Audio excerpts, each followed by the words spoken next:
Amahoro bana b'Imana, dore amasomo tugiye kuzirikanaho kuri uwa gatandatu tariki 12 Nzeri 2020.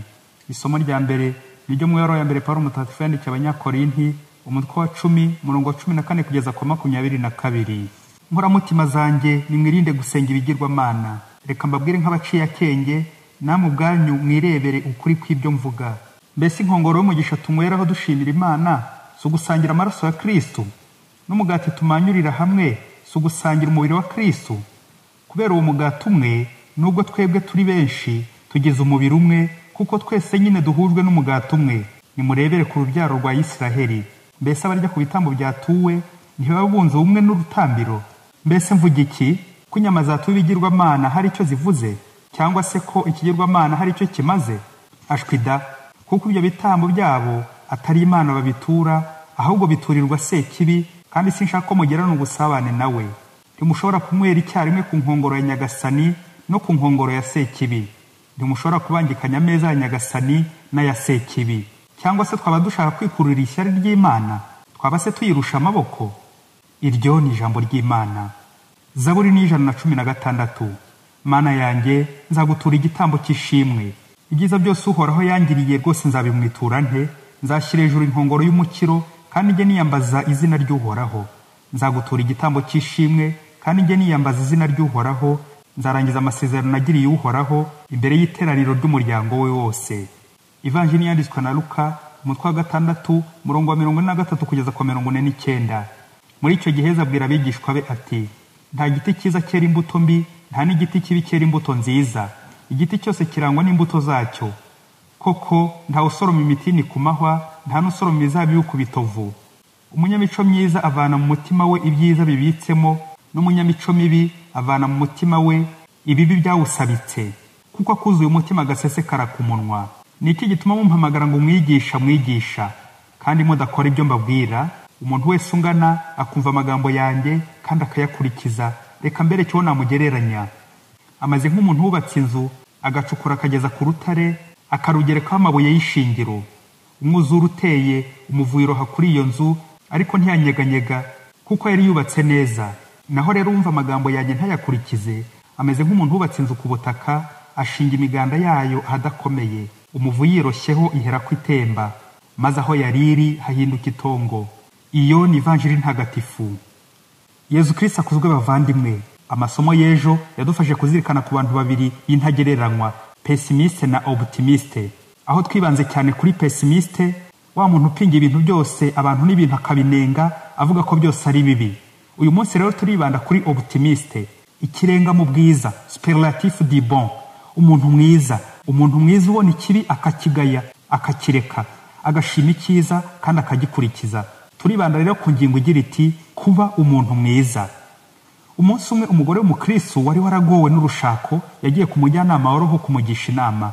Nuko ageze ku mujyanama aramubwira ati: ubu narinje kugusezeraho kuko ngiye kwahukana kubera impamvu 3 z'amafuti y'umugabo wanjye arandambiye pe: ubusinzi, ubusambo n'ubusambanyi. Ntasiba kabare kandi akaza buri munsi yasinze, ubwo umutungo wacu simenya aho unyura. Najya kumva abagore bari kumpamagara ngo nze ndandata umugabo wanjye. Cyakora yaje yasinze, nanjye nteka nabi kugira ngo ndebe ko yakwibwiriza akampihaho. Kandi sinigere muvugisha kugira ngo mwereke kujya akora ntabyishimiye namba. Hano ubwo murekera muri sara akabari harara, ngira ngo araza gukanguka abone ko yakoze ibara ubundi yisubireho. Mbese nagerageje uburyo bwose bushoboka ngo mugaragarize amafuti ye, ariko ko mbimweretse naniko arushaho kugenza nabi. None nisubiriye iwacu. Mwarimu aramubwira ati: mbere yuko nsezera, ba wicaye gatoya nkubwira incamake y'amasomo twazirikanye uyu munsi mu misa. Dore ko bimwe mu birindagiza abantu n'ingo nyinshi muri iyi minsi ntibumva ijambo ry'Imana buri munsi. Noneho by'akarusho muri iki gihe cya Covid, abantu bitwaje ngo nta misa ziri guhimbazwa, bakurizaho kudohoka ku ngeso mbi, nta gusenga. Kandi buri munsi Imana mu ijambo ryayo hari umugati w'ubuzima iba yatugeneye. Uko umaze kumbwira amakosa 3 y'umugabo wawe, ucunge neza ibyo ugenda wumva, biraza kwibanda ku mubare 3 n'ubundi. Mu isomo rya mbere, Paulo yari ari kuburira Abanyakorinti abasaba kugira ubumwe bw'abana b'Imana. Ubwikorenti bari badukira ibigirwamana, bagasenga ibigirwamana, bigatuma basenyuka, nuko bohoka ku macakubiri n'ingeso mbi nyinshi. Rero mu kubagarura, Paulo arabibutsa ko bagomba gusangira umubiri wa Kristo utanga ubumwe. Akabasaba gutabangikanya ameza ya Sekibi n'aya Kristo. kubikirumira habiri.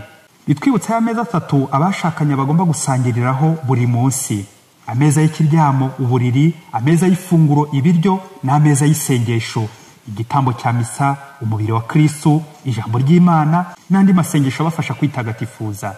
Nuko rero nawe mubyeyi, niyo mutagihurira kuri ayo meza ko ari 3 n'umugabo wawe, musigariye he? Mushingiye he? Mwubakiye kuki? Mwabaho mute? Igisubizo mubyeyi, ntugishakire bwa mbere ku mugabo wawe, ahubwo kuri wowe wibwira ko ugikanyakanya, kandi ni wowe urengana nyine. Erega umufilozofe witwa Aristofane yaravuze ati: de leurs ennemis les sages apprennent bien de choses. Kubanzi, kubagira nabi, kubahemu, umuhanga cyangwa umukristo yabigeraho byinshi byiza burya. Yezu rero mu ivanjiri y'uyu munsi yagize ati: nta giti cyiza cyera imbuto mbi, nta n'igiti kibi cyera imbuto nziza, igiti cyose kirangwa n'imbuto zacyo. Urugo rwanyu rero kugira ngo rukomere, rugomba kubakira ku rutare, ku Mana, rugashinga imizi mu Mana. Nuko rero nta wakwifuza guhora asharira cyangwa gusharirira abandi, nta wakwifuza guhora ari igiti kibi, nta muntu muzima wakwifuza kwera imbuto mbi. Nuko rero wa mubyeyi we, burya abantu babiri bagiye kuburana mu rukiko, nubwo haboneka umwere n'umunyamakosa, ariko burya bombi ntihaburamo uruhare rw'ububihe, buri wese yagiye abiba, kabone nubwo rwaba ari ruto kurenza undi. Ariko ntihaburamo utuvungukira tw'ikibi, wa muntu wagize umwere yagiye anyanyagiza, ndetse akaba natwo tuw'umusemburo tugatutumba, ikibi kikarushaho kwiyongera. Nkuko nawe ubona ibyo umugabo wawe gukorera bisharira bibi, burya kwa kundi umuraza muri saro, uba uri kongeza umunyu. Burya kwa kundi umugaburira nabi, uba uri kongeza umunyu. Burya kwa kundi kose ushaka kumuhima ngo ntumuvugishe neza, ngo umwumvishe, ngo nawe ikiba kibone, uba uri kongeza umunyu, ugashyiramo umusemburo mubi. Ntuzi se guteranya imibare? Ibibi 3 kongeraho tubitundi 3 bihinduka ibibi 6 burya. Uduto tugenda dututumba, ukazasanga umugabo afite ibibi 3, nawe wongeraho utwo tubi 3 bikaba 6 byose. Uko baca umugani mu Gifaransa ngo les linges se lavent en famille. Ibyaha bifurirwa mu gikari. Nyina kutajya wifuza ko ikibi cyabonwa na bose, ahubwo ukacyamaganira kure, ugakuramo urwawe ruhare vuba vuba. Erega iyi vanjiri ya none iratwereka ko le plan de Dieu sur l'homme, c'est que l'homme soit bon. Umugambi w'Imana ku muntu nuko umuntu aba mwiza. Nawe rero mubyeyi, ntiwabaho utabana n'abandi, la vie en communauté. Kandi abo bandi kimwe nawe nta mumarayika urimo, twese turakosa, dore kukora ari gukosa. Buryo ubimenye neza kandi ubifate mu mutwe no mu mutima, icyaha wita gito cy'umukristo gihinduka umusemburo mubi kubo babana. Ntugatukwemera ngo urabona abapagani bari kwidegembya bakora amahano ntihagire icyo baba, ngo wowe umukristo wakora gato kabi bigahita birabura. Nuko umukristo ari umusemburo. Iyo akoze nabi, guhimana, kumvisha, kwandavura bigera kuri benshi bikagusha benshi, yewe n'urugo rugahirima. None rero mubyeyi, guhera umunsi genda ukuremo urwawe ruhare rubi washyize mu rugo rwawe. Nturebe ari amafuta 3 y'umugabo, aho gushaka icyashyigikira ari ameza 3. Noneho umugabo umukorere surprise, ujye umutungura neza mu gihe ari muri aya mafuti. Naza yasinze, umugushe neza, uteke neza, umushyuhiriza amazi umwuhagire, kuko aba yanduye nyine. Umugaburire neza ibiryoshye, byashoboka umutamike kuko ataba bibasha nyine. Ubundi ukomeze umuganirize neza kugeza asinziriye. Nabyuka ndakubwiza ukuri niwe uzakuganiriza neza. Ubwo umugabo wari umuntu mubi, wowe genda uba umuntu mwiza buri munsi. Uyu muti ufate 3 ku munsi. Mu gitondo uba umuntu mwiza, ku manywa uba umuntu mwiza, nijoro uba umuntu mwiza. Nuko wa mugore aragenda afata uyu muti neza nkuko yawandikiwe. Mu minsi 3 gusa umugabo yazaga yasinze, yabyuka mu gitondo akabona arasa neza, yambaye neza, umugore yameshe, yamwuhagiye, yamugaburiye neza.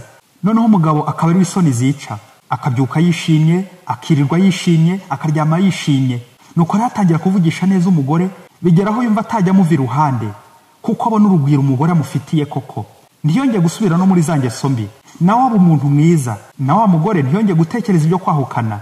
Burya mu Kilatini baravuga bati patria est ubicum que est bene, la patrie est là où tu te sens bien. Aho bakwakiriye neza bakakwitaho nicyo gihugu cyawe, ntuzahave uzahature. Ahari urukundo n'umubano, Imana ibihari. Padiri Masumbuko Ladislas wa Diocese ya Cyangugu.